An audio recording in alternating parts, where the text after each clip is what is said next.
I'd start with you.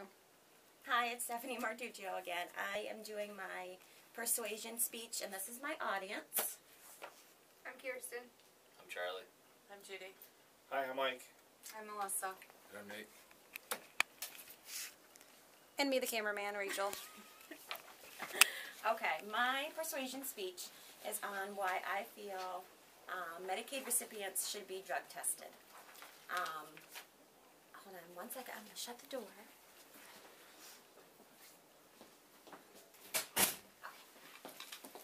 Sorry about that. Okay.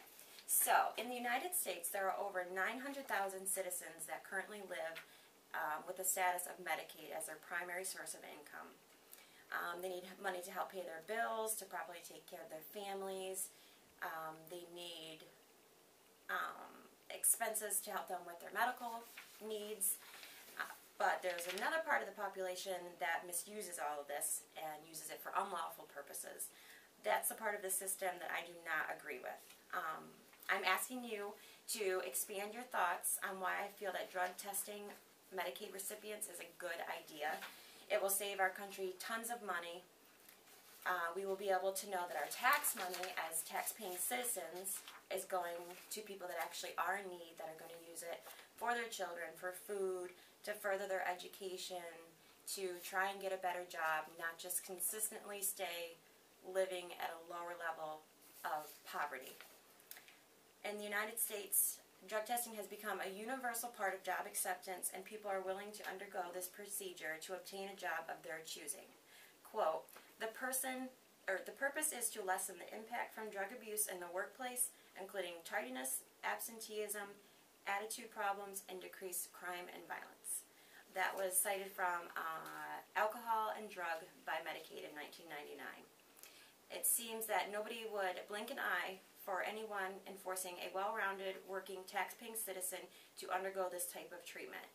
Most people that have a full-time job, we all know that we can be subjected to a random drug screen for no reason, any reason, whatever reason, that your boss, provider, company wants you to have one. And we work for our money. We work for our money. We work long hours. We spend time away from our family. You know, if we want to go on vacation, we have to save up time. We have to save up money.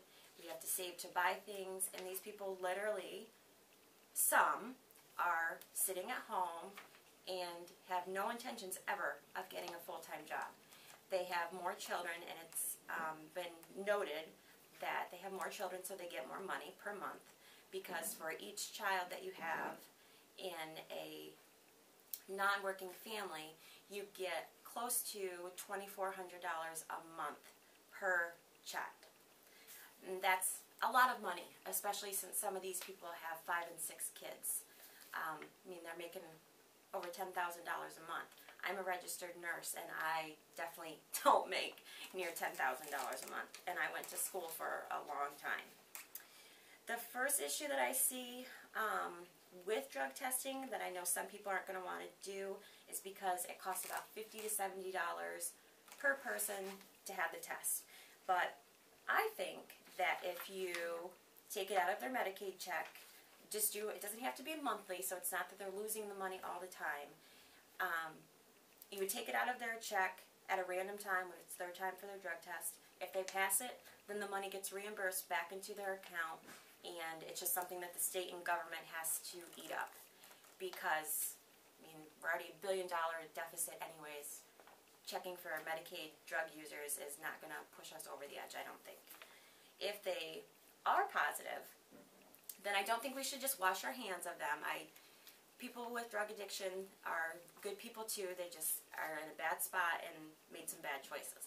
So if they are positive, I think that they should be sent to a rehab facility. The state can pay for it because obviously they're not going to have insurance, for a minimum of 6 months. Long, hardcore rehab program.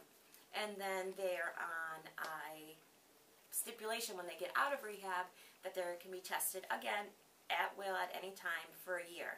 If they fail again, then they can never get Medicaid again. A lot of people say, well, if you're going to do that, then what about their families? What about, you know, your penalizing their families of the drug addict. And I say that if that is the case, if the person that is getting the funds is the one that doesn't come up positive, then if there are children involved, I definitely do not think that the funds should be taken away from the family. I think that when you get set up for Medicaid, just like if you were setting up a trust or something, if something should happen to you and you can't take care of the money, then this is a person that would take care of it for you, so your children and your family would be provided for. But the person would still be able to go and get help. And that would greatly decrease so many people. It says from the Department of Health and Human Services, it showed that a study showed that 9.6% of people living in households that receive government assistance use illicit drugs, and only 6.8% of them did not. That's a huge, that's almost 10% of the population that's on Medicaid,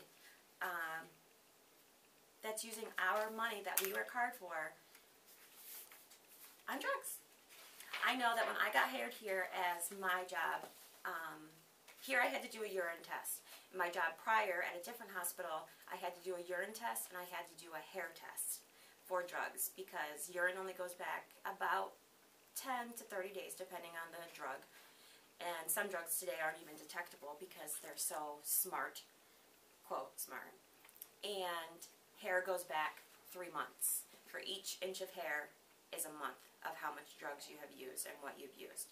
So I don't see why anybody should be offended if they're asked to, take a test, or if there's any question about, we're not berating them, we're not belittling them, we're not asking them to do anything that we already don't do as working full-time tax-paying citizens. So I'm just asking you to rethink this over. Ask yourself, okay, did I get drug tested when I got hired for my job? Was I offended? And how do you really want your tax money to be spent? So think about it. Thank you.